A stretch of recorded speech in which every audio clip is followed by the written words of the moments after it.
pour ça que c'est là où, en fait, où je disais que la clairvoyance fait gagner du temps parce que sinon j'aurais pu amener plein de questions parce que le coaching des fois il faut que le coaching doit faire émerger la réponse de la personne. Et moi la clairvoyance c'est que je dis ben, je t'amène peut-être la réponse que je sens que tu as en toi. Et là ce que je sens du coup quand tu me dis ça, ce que tu me livres c'est que et après tu dis si ça te parle aussi. Pour moi tu as un côté femme d'affaires justement. Tu vois tu parles de réseau d'affaires tout ça, moi je sens la femme d'affaires derrière. Mais en même temps, elle est en contradiction avec la thérapeute, parce que le thérapeute ne doit pas être dans les affaires. Ah, ça, c'est une croyance. Oui, peut-être. Non, mais c'est parce que des fois, les croyances ont. C'est le thème de l'émission. On peut très bien aider les autres, justement, en développant son réseau. Moi, je vois ça comme faire profiter un maximum de personnes et de personnes différentes de la relation d'aide, quelle qu'elle soit, que ce soit sur la prise en charge alimentaire, comme je fais le plus souvent, ou la prise en charge émotionnelle, ou le développement perso, ou la méditation, les choses que j'ai l'habitude d'animer. Je me dis que on pense souvent que le thérapeute, pour qu'il aide bien, il faut qu'il ait une vie modeste, qu'il ne se développe pas trop. Pour moi, c'est une croyance en fait, et je me dis qu'on peut très bien aider les autres en ayant plusieurs idées et en allant sur plusieurs terrains. Voilà, c'est peut-être aussi une croyance française de croire que gagner de l'argent jusqu'à un certain point c'est acceptable et au-delà pas forcément. Dans d'autres pays, au Canada, ça pose aucun problème, notamment les thérapeutes. Il y a beaucoup de grands thérapeutes qui se développent et qui ont des réseaux, voilà. Donc ça fait partie du questionnement, effectivement, mais je suis aussi tiraillée, bien sûr, sur cette question. C'est ce que j'allais te dire, parce que c'est vrai que d'un côté, tu l'affirmes, en fait, tu sens qu'on dirait que tu as l'air posé avec ça et que c'est OK de gagner de l'argent. Et en fait, que c'est comme au fond de toi, en fait, je sens ici que c'est pas du tout OK.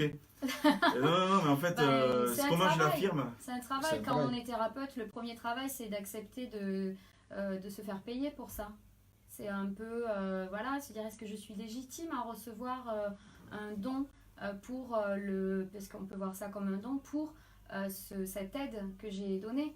Mais quand on se pose, la maturité est là aussi pour se dire, mais ok, je me suis posée, je me suis formée, j'ai mis des heures, j'ai bouquiné, j'ai fait des formations qui m'ont coûté des sous, qui m'ont coûté des déplacements, qui m'ont coûté du temps.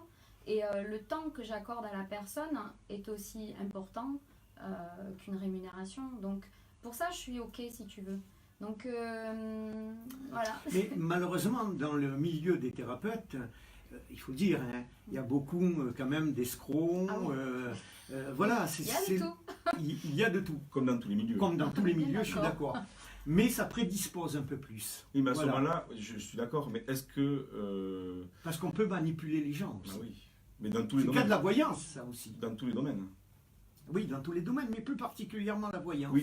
Oui. Parce que la voyance, tu peux induire quelqu'un vers une situation, c'est dangereux quand même, hein, c'est à manier avec précaution, à mon sens. Les thérapeutes aussi, ils ont une responsabilité parce qu'ils touchent quand même un côté intime de la personne, puisqu'on va quand même dans la personnalité, dans beaucoup de domaines. Ce sont des psychothérapeutes également, non? Oui, il y a des psychothérapeutes. Des psychothérapeutes. Oui, côté travailler un peu le psychisme de l'individu. Mais peut-être qu'on n'est pas là pour... Vous êtes obligé pour affiner les remèdes, parce que je sais que vous êtes une spécialiste des fleurs du bac. Oui, c'est ça.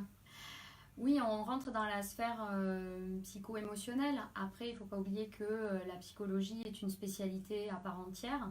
Donc on rentre dans la sphère psycho-émotionnelle, on a un accompagnement, on a une écoute, une empathie, une écoute active, passive, ça dépend comment on travaille. Donc oui, on rentre dans cette sphère parce que ce que vous traitez principalement, je suppose, c'est l'anxiété, le stress. Oui, c'est la maladie de nos jours, ça, hélas. Les peurs. Les peurs, les phobies. Oui, aussi. Oui. Voilà. Qui sont des croyances, Pourquoi des croyances? Non, qui peuvent être des croyances aussi. En fait, des fois des peurs, en fait, ça peut être des croyances qu'on nous a installées aussi. Suite à un traumatisme. Traumatisme. On peut avoir une phobie suite à un choc post-traumatique. Hein. Ça peut être ça aussi, ouais. Mais ça peut être des croyances simples. Tiens, on peut prendre un exemple d'une vidéo que j'ai partagée depuis peu là, sur une école qui se fait dans la forêt au Danemark. Bon, c'est pareil, je donne l'exemple 2 minutes parce que c'est quand on est petit, en fait, les parents ils ont peur pour nous, comme nous on a peur pour nos enfants. Ne monte pas à l'arbre, tu vas tomber. on est en train de créer déjà une croyance. Donc l'enfant, il ne va pas monter sauf s'il est téméraire. Donc il va avoir toute sa vie, il va avoir peur et en plus il va le transmettre à ses enfants derrière. Donc ça, c'est pour ça que la croyance, la peur en fait, de dire non mais je ne monte pas là parce qu'on m'a dit que j'allais tomber. Donc on fabrique déjà des croyances. C'est une protection, c'est une croyance. Et en même temps, quand on voit au Danemark, là, il y a un reportage qui est passé sur France 2. Moi je ne suis pas allé vérifier, mais en tout cas c'est France 2 qui a fait le reportage où cette école existe depuis 25 ans, ils le font dans la forêt, les gamins ils ont 5 ans, ils montent à 6 mètres de haut sans protection. Et ils n'ont eu aucun problème. C'est vrai, intéressant. Ouais, voilà, c'est pour ça que je donnais cet exemple par rapport à la peur, aux croyances. Et c'est... Exact. Mais voilà, c'est à nous tous de nous guérir de nos croyances et d'aller chercher. Tu as des funambules d'un canyon à un autre qui marchent sur un fil. Pourquoi eux n'ont pas cette peur? Parce qu'en fait, d'ailleurs, j'ai vu un reportage sur ça d'un jeune qui montait des tours énormes. Absolument. Et il disait qu'il avait 19 ans, moi je le ferais pas, hein. J'ai mes croyances et j'ai mes peurs.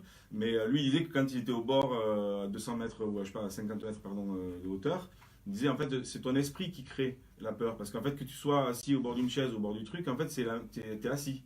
C'est juste que l'esprit, en fait, il crée la peur. C'est intéressant, quoi. Oui, et, en fait, et lui, il a dépassé parce que c'est un gamin qui sautait partout. Enfin, vraiment intéressant. Sauf pour sa mère qui montrait qu'elle avait absolument peur.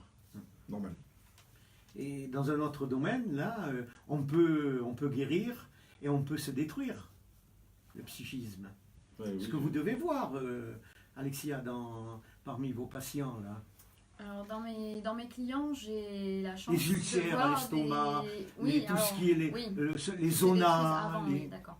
Oui, effectivement, souvent d'ailleurs, et c'était le précepte de départ du docteur Bach, qui a donc mis en place la méthode des fleurs de Bach, c'est que les émotions négatives font surgir le déséquilibre en fait des émotions, peut faire surgir des symptômes et donc laisser place à la maladie. Donc Hippocrate aussi, 400 ans avant Jésus-Christ, avait ça en tête déjà. Donc oui, on a des gens qui se détruisent, et puis quand on prend en charge à la fois le côté émotionnel et à la fois le côté physique, on se rend compte qu'ils arrivent à dépasser les blocages. Et je pense que là où Laurent, quand il intervient en tant que coach intuitif et tout ça, c'est ça aussi qu'il va chercher pour faire lever les croyances aux personnes qui se disent ou qui se croient perdues aussi. Donc, je pense que c'est... Et vous aussi, vous faites appel à l'intuition, quelque part. Vous êtes coach intuitive aussi. J'irai pas jusque-là. Je pense que quand on est thérapeute, on sent quelque chose, mais parce qu'on se met en empathie, on se met sur l'écoute avec la personne, et quand on est à 100% à ce qu'on fait, ça résonne. Après, je n'irai pas dire que je suis coach intuitif. Je pense que c'est le métier de Laurent et que voilà, c'est quelque chose de, vous êtes thérapeute. De précis. Voilà, moi je suis naturopathe, thérapeute, je suis dans la relation d'aide. Alors justement, en tant que thérapeute, vous parlez de fleurs de Bach. Bien sûr, tout le monde ne connaît pas les fleurs de Bach. C'est un produit, c'est quoi exactement les fleurs de Bach? Les fleurs de Bach ont été mises au point en fait il y a à peu près 80 ans par le docteur Bach. Lui, il était bactériologiste, chercheur, voilà. Il s'est rendu compte sur ses premiers travaux sur la flore intestinale qu'en fonction de l'état émotionnel des gens, cette flore variait. Et donc, il s'est mis à la recherche de comment la faire varier. Donc, parallèlement à ça, comme je disais tout à l'heure, pour lui, les émotions négatives étaient source de maladies, de symptômes. Et donc, petit à petit, il a trouvé un certain nombre de fleurs, donc 37 fleurs, plus l'eau de roche qui a ses propres vertus, et qui pour chacune viennent équilibrer des émotions négatives bien précises, une émotion précise par fleur. Donc voilà, quand on vient en consultation et qu'on reçoit donc des fleurs de Bach en conseil, l'idée c'est de rétablir ces émotions négatives, de les faire basculer vers le positif, de pouvoir retrouver un état d'apaisement, en fait, tout simplement. Voilà. Mais scientifiquement, c'est prouvé, ou c'est je sais pas, comme l'homéopathie, une mémoire de l'eau assez complexe. J'irai sur l'empirisme, en fait, pour cette réponse, parce que ça fait 80 ans donc, que cette méthode existe. sincèrement, on ne sait pas comment ça fonctionne. Si vous me demandez le mécanisme biochimique, je serais vraiment dans l'incapacité de vous répondre et quiconque le saurait. On constate que ça marche, on constate que ça marche sur, par exemple, les enfants et les animaux qui ne peuvent pas mentir. Nous, on pourrait avoir un effet placebo en tant qu'adultes et avec nos constructions J'allais vous mentales. poser la question, justement. Mais voilà, donc oui, ça fonctionne. Ça fonctionne. En tout cas, on vous remercie. Hein. On a dévié un petit peu, sans trop dévier quand même. Hein. C'est intéressant et c'est intéressant. Oui, absolument. Remercie. Merci Laurent pour ton éclairage en tout cas. Ça répond à une question et de façon très claire. Tu as tapé dans le mille, donc je te remercie. Eh ben, merci beaucoup à toi. Ça. Et ouais, ben, si je pourrais rajouter justement un truc, c'est que c'est intéressant ce sujet en plus de thérapeute d'argent.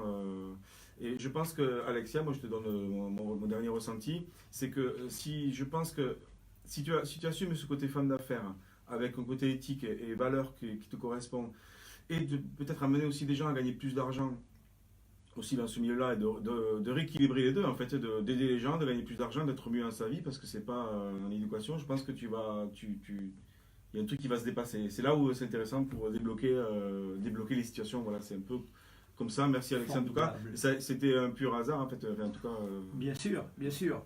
En plus, vous connaissez très peu, il faut le dire. Hein. Non, vite fait, ouais. Voilà. Super intéressant. Ben, je vous propose de nous retrouver dans deux minutes pour une pause musicale et on se retrouve tout à l'heure. Merci. Merci. Je sais pas si ça marche en direct, ouais. Donc là, il n'y a pas de personne. On voit s'il y a personne qui suivent. Je sais pas si vous êtes là. S'il y a des personnes qui nous suivent, est-ce que vous entendez bien le son? Parce que du coup, c'est vrai que c'est la première fois que je teste ça en radio. Donc je parle au micro, mais j'essaie de penser à vous là-bas. Voilà, je sais pas si ça fonctionne. On verra aussi, ce sera en replay sur la page Facebook, mais aussi sur 105.1. Absolument. Et je pense que la diffusion sera le dimanche à 14h sur Radio Axe Sud 105.1. Bon, de toute façon, on en parlera aussi. Si vous avez des questions et vous êtes sur Facebook, n'hésitez pas. Tu veux réagir aussi, Christian? Non, vas-y, mais je te laisse filer. Non, c'est bon, j'ai fini. Alors, moi, je vous écoute avec beaucoup d'intérêt.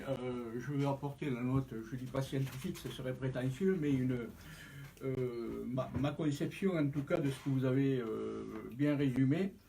En fait, ce que vous faites, c'est scientifique. Peut-être que vous ne le saviez pas, sans le savoir, mais vous travaillez sur un système qui est encore pas suffisamment étudié, à mon avis, c'est le système sympathique et parasympathique.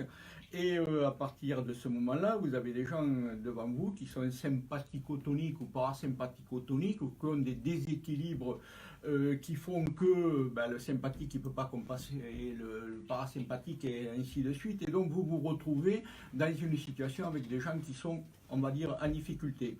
Votre action, c'est une action de complicité. C'est-à-dire que vous pouvez rentrer dans leur système parce que vous avez compris cet déséquilibre sympathique-parasympathique. Et là, il y a plein de moyens d'agir et dont vous faites partir. Mais il ne faut pas dire que c'est empirique. Il faut dire que c'est vraiment très très scientifique, qu'il y a des études qui ont été faites là-dessus, avec toutes les influences qu'il peut y avoir sur les tissus, avec toutes les influences qu'il peut y avoir sur le rythme cardiaque, sur tout ce que vous voulez. Il y a des gens très très sérieux qui ont fait des études là-dessus. C'est simplement le cheminement qui est un peu différent. La seule chose où vous avez l'échec ou la réussite, c'est, vous avez parlé d'empathie, moi je parle plutôt de complicité, c'est qu'à un moment, les gens se sentent bien avec vous et vous allez réussir, et puis il y a des gens, vous n'allez pas réussir. Si je peux me permettre, dans une vie antérieure... le médecin est le meilleur remède. Je travaillais... S'il y a une sympathie avec le médecin. Oui, à condition qu'il ne soit pas un chimiothérapeute, à condition qu'il oui, soit... non. Également, mais l'approche avec un médecin, on le sent pas. Qu'il soit à l'écoute. Simplement un petit exemple. M'arrive un jour dans mon cabinet une petite jeune fille, on va dire comme ça. Et donc elle vient, elle avait des problèmes de dos, quelque chose pour moi qui était d'une banalité extraordinaire. Et donc je commence à l'examiner comme je faisais avec tout le monde et tout ça. Et puis je sentais des réactions extrêmement violentes, et à un moment, à tel point que je lui ai dit, bah écoutez, je pense que ça va pas marcher, c'est impossible, parce qu'elle était tellement crispée que...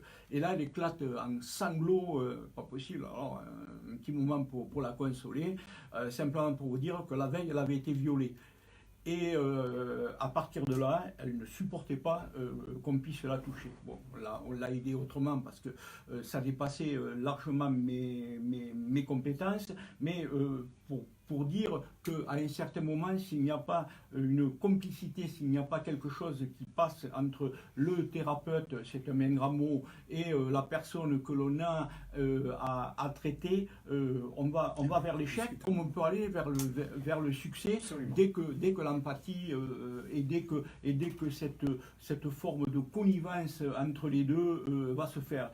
Alors là, chez certains, c'est la parole. Bon, chez nous, parce qu'on a été formés comme ça, c'est un petit peu autre chose, c'est le toucher. Mais on a des organes des sens, et ça, on n'en a pas cultivé, je suis certain, le millième de ce qui peut exister, qui vont nous permettre d'interagir on va avoir des leviers qui vont nous permettre d'interagir et d'aider les gens. Parce qu'il ne faut pas dire que c'est du charlatanisme, il faut dire simplement qu'il y a des moyens d'y arriver. Tout le monde n'en a pas conscience, tout le monde n'en a pas forcément ces moyens d'écoute, parce que l'écoute, elle peut être tissulaire, elle peut être auditive, elle peut être de différentes façons. Mais voilà. Ce que tu dis, ça devrait être appris en faculté de médecine, ça. Parce que c'est vraiment, actuellement, c'est que de la technique, c'est du formatage.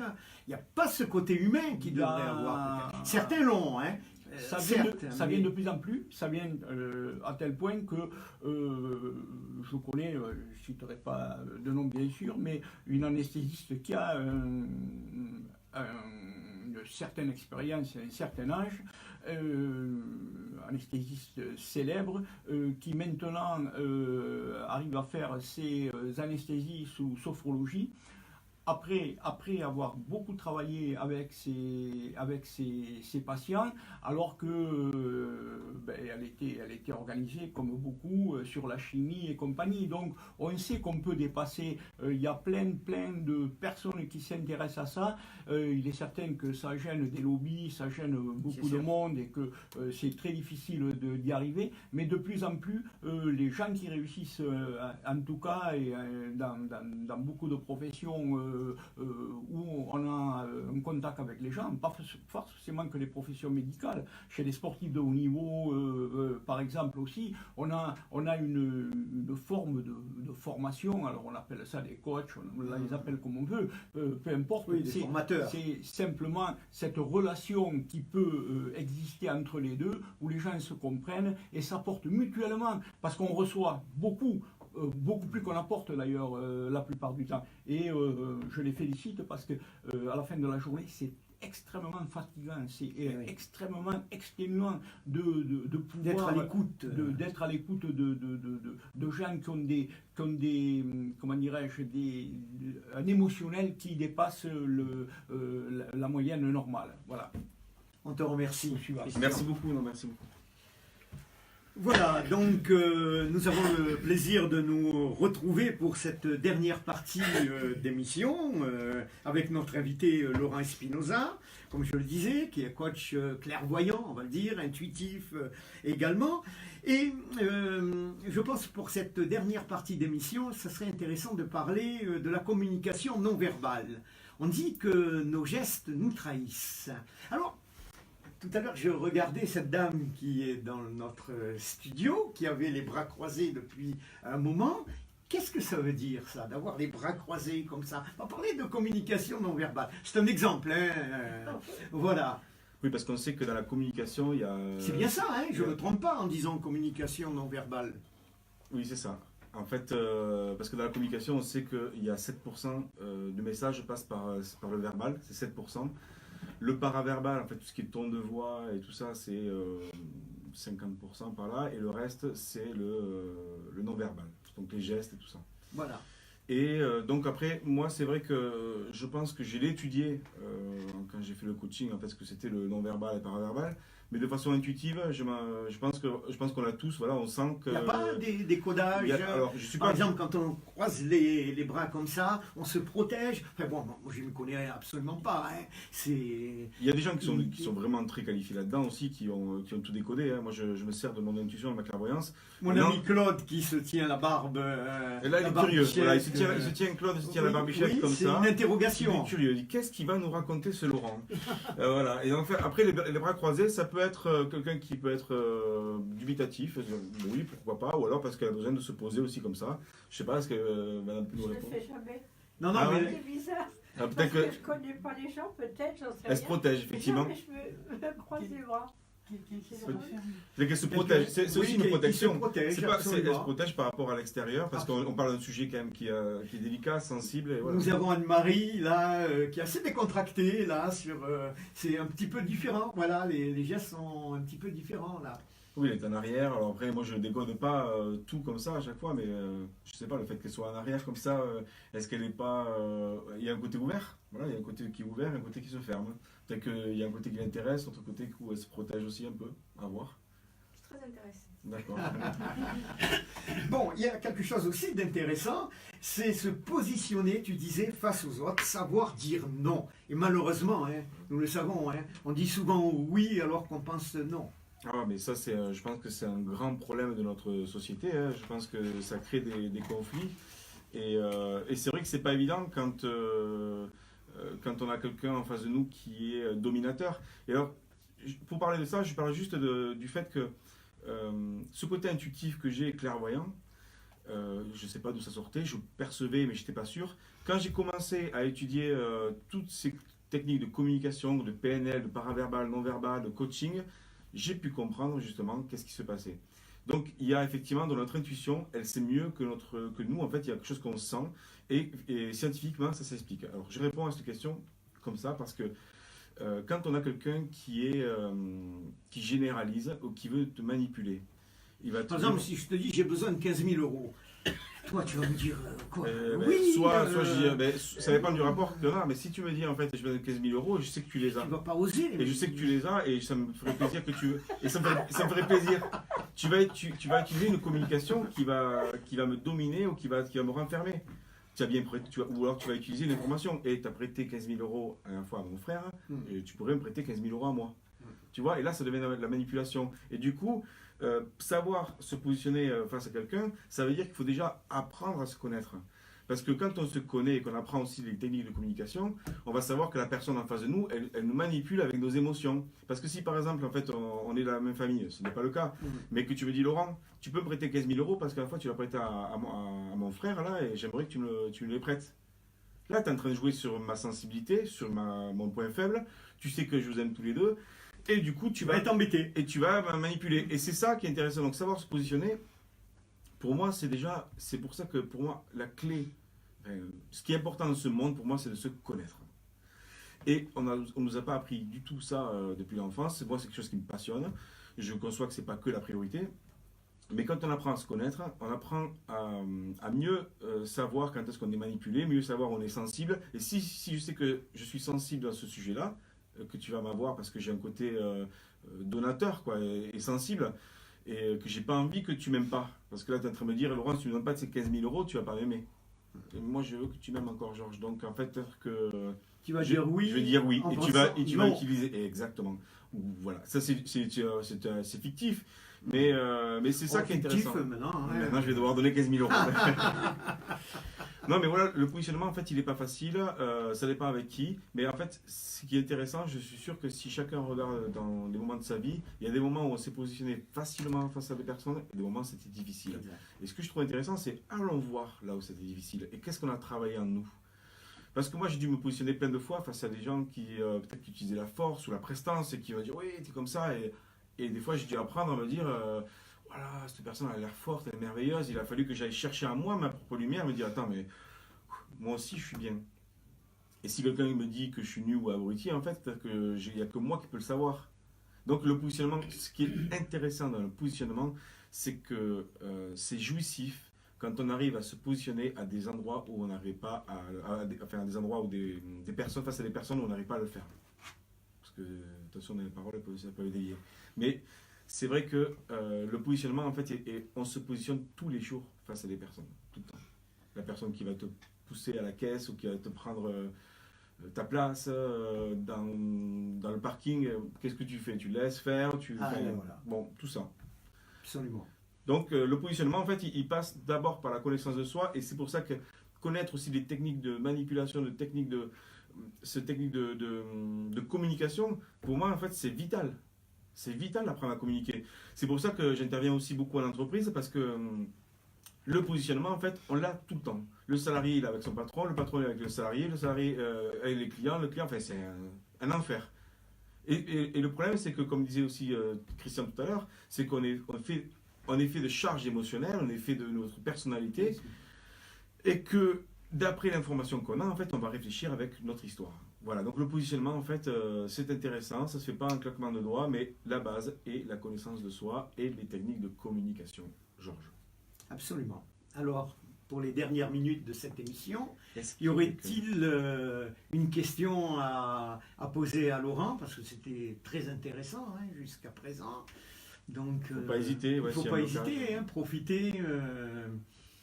Si vous souhaitez... les gens sont timides quand même. Ouais. Là aussi, c'est un position.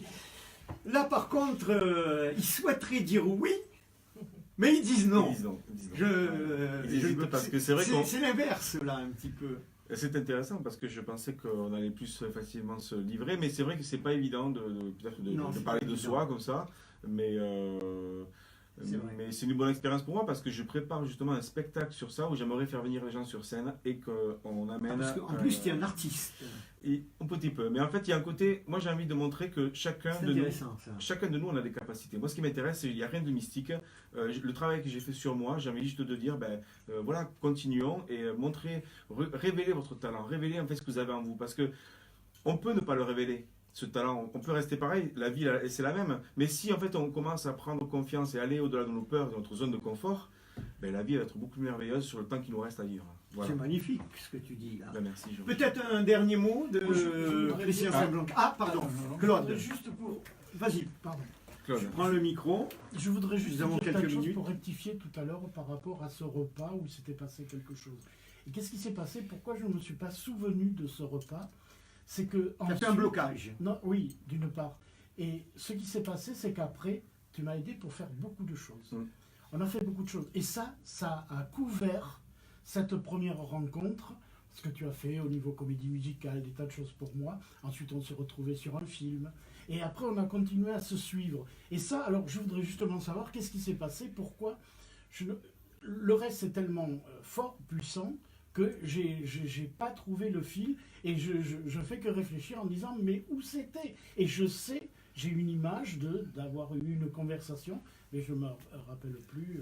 Mais je sais qu'après, on a fait des choses énormes et c'est venu le couvrir. Oui, c'est clair. En fait, après, je sais pas si tu veux que j'en parle maintenant parce que c'est quand même, c'est particulier. Oui. C'est vraiment particulier. Hein. Bien sûr. Ok. Non, en fait, il y a plein de choses que je n'ai pas racontées ce soir, mais si aujourd'hui j'affirme la clairvoyance, c'est que j'avais commencé comme voyant. Sauf que je testais en fait. J'avais ces messages des fois que je rencontrais les personnes, mais je ne savais pas d'où ça venait.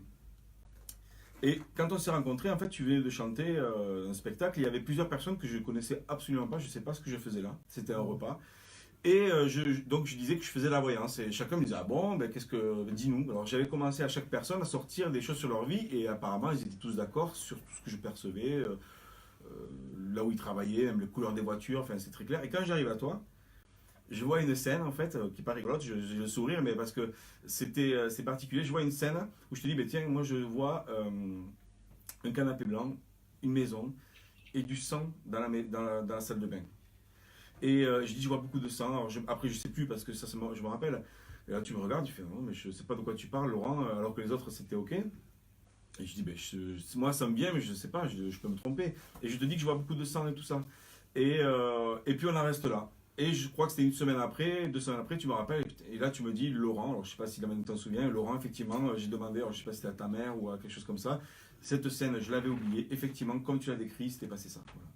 Voilà. Ouais, je me souviens pas des lieux, mais je sais que ça me parle. Voilà. Et tu avais assassiné qui, là, à l'époque? Et donc voilà. Je me souviens plus. Il fallait pas le Non, un peu d'humour quand même. Non, non, mais bon, voilà, Voilà. c'était pour. Voilà, c'était ça. Non, mais après, et, j'en profite pour le remercier parce qu'il a eu confiance en moi, parce qu'il m'a mis dans une comédie musicale. On a beaucoup travaillé, Ouais. travaillé. Voilà. Après, j'ai eu un problème de famille, puisqu'il y a eu le décès de ma femme, tout ça. Et donc, j'ai pas pu continuer. Après, il est revenu nous voir sur un film aussi. Donc, il n'y a pas de hasard, hein, Toujours présent. Voilà, que vous Voilà. rencontriez. Et ouais, voilà. toujours en lien. Ouais. Merci en tout cas d'être venu, Claude. Et, Voilà, merci pour Juste, nous avons 2 minutes. Je profite de remercier Madame Lemoine, qui est journaliste, qui nous fait notre reportage de cette soirée. Chantal Lemoine, Oui, je suis là. aurais-tu une question à poser à Laurent? Près du micro. Ah, tu peux venir là. À vous là. Voilà. Voilà. Il y a une grande charge. Il y a une grande charge émotionnelle, j'ai l'impression, là, par contre. Hein. Oui, voilà, tout est là. Non, mais il faut. Oui. Micro.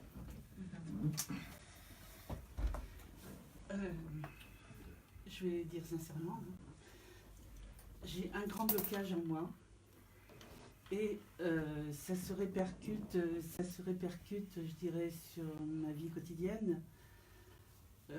C'est-à-dire que mon travail domine tout. Mais je suis dominée par mon travail, à la limite de la souffrance, quoi. J'ai une réponse. C'est assez simple, mais qu'est-ce que tu n'aimes pas en toi? Voilà. En fait, c'est une question. C'est une réponse assez simple, mais qu'est-ce que tu n'aimes pas en toi? Tu vois, c'est comme s'il y avait. C'est comme là, c'est vraiment un truc qui me vient intuitif et qui a avec le cœur. Donc je sens en fait, je peux ressentir, je pense, ta souffrance. Je sais pas si ça te parle quand je te dis ça, mais qu'est-ce que tu n'aimes pas en toi? Tout. Voilà. Bon. C'est la base du truc et c'est ça en fait que juste du coup tu vois dans tout ce que tu as à faire toi c'est nourrir par plein de petites choses l'amour de soi qui n'est pas évident, mais tout ce que tu vas pouvoir aimer chez toi en fait va remplir en fait, juste pour dire en fait que des fois je sens en fait comme des bouteilles vides et des bouteilles pleines, et là c'est comme si la bouteille d'amour de soi elle est vide et en fait tout ce qui va pouvoir la remplir par se regarder dans le miroir, s'accepter, aimer ces petites choses qu'on aime faire, aimer des choses, et après, voilà, Mais ça remonte principalement à l'enfance, l'adolescence, etc. Mais c'est comme si j'étais en quête de reconnaissance que je n'ai jamais eue auparavant. Si je peux me permettre, parce qu'en fait, tu te reconnais pas toi-même. Tu vois, enfin, c'est simple, mais il y a déjà, tout ce que tu fais là dans ton boulot, en fait, ça peut être une reconnaissance. Mais tu en veux plus, encore plus, en plus. Donc en fait, encore plus. Donc en fait, tu remplis, c'est comme s'il y avait 2 bouteilles, une amour de soi, une professionnelle, et l'autre, tu la remplis, mais tu la regardes pas et elle déborde. Voilà, eh bien, merci beaucoup Merci, Chantal, Je sais pas si ça peut merci rester, Laurent. mais, 2 minutes pour terminer l'émission, parce qu'on a juste 2 minutes. Non, un peu plus. On a un peu plus, alors juste pour terminer. Non, je voudrais peut-être me faire un petit peu l'avocat du diable, mais certaines personnes ont besoin et ne peuvent faire des performances. Je pense aux artistes, je pense aux sportifs, mais à d'autres personnes aussi. C'est que s'ils ont une certaine dose d'anxiété, ils la gèrent plus ou moins bien, hein, mais j'ai vu des artistes qui étaient à la 200e, qui avaient un trac fou avant de rentrer en scène. Bon, leurs anxiolytiques de l'époque, c'était plutôt côté whisky, benzodiazépine, que par exemple que la sophrologie, mais tous les artistes vous diront, ou les sportifs de haut niveau vous diront que si n'ont pas le trac avant, ça passe pas avec le public. Donc, à un certain moment, si on veut le transposer, est-ce que, entre guillemets, il n'est pas dangereux de vouloir faire des gens parfaits, et est-ce qu'ils ne vivent pas bien avec leur anxiété, ou est-ce qu'il faut leur apprendre à gérer leur anxiété de telle façon qu'ils restent performants? C'est une question. Hein. Ah ben, je te remercie beaucoup pour cette question qui m'intéresse vivement, parce que justement, en fait, par rapport à ce côté parfait, on me l'a souvent dit, surtout par rapport au livre que j'avais écrit, le premier. On me dit, ouais, mais Laurent, dans tout ça, en fait, mais j'ai pas envie d'être parfait ou parfaite. Et moi, je vise pas le parfait, je vise que des fois je rencontre des personnes, en fait, enfin, des fois, souvent, elles n'ont pas besoin de moi, et tant mieux. Elles n'ont pas besoin d'avoir un thérapeute, et tant mieux. Enfin, tu fais ce que tu veux. Si tu en as besoin, ben, tu vas voir. Si tu n'en as pas besoin, ben, si tu es bien dans ta vie, il n'y a pas besoin de se poser des questions. Il y a des gens qui n'ont pas besoin, ils se posent pas de questions sur eux, ils avancent. C'est pas un problème. Donc, moi, je ne vis pas le parfait. Par contre, si effectivement l'anxiété, comme tu dis, Christian, c'est une nourriture et qu'elle permet aux artistes d'aller chercher cette adrénaline pour passer sur scène, mais il faut la garder. Par contre, si tu te dis que l'anxiété c'est un problème parce que moi je ne peux pas parler dans un micro où l'anxiété me gêne, ben, c'est là où j'interviens, ou d'autres thérapeutes interviennent. Parce qu'effectivement, chacun regarde de quoi il a besoin pour transformer ce qu'il a de négatif en positif. Eh bien, je te remercie, Laurent. Nous voici arrivés pratiquement au terme de cette émission. Merci également à nos invités de ce soir. Et puis, on se donne rendez-vous prochainement pour une autre émission des invités de Georges. Voilà, en attendant, portez-vous bien. À très bientôt. Merci à vous tous. Merci à Christian qui était à la réalisation de cette émission. Bye bye. Merci beaucoup. Voilà. Merci à vous. Merci à Laurent. Merci merci. pour toutes les questions. Merci. Mais c'est maintenant que les les personnes vont on laisse poser des Facebook, questions. On peut reprendre micro. Non mais voilà, en tout cas, merci pour les questions. C'est que moi je savais pas que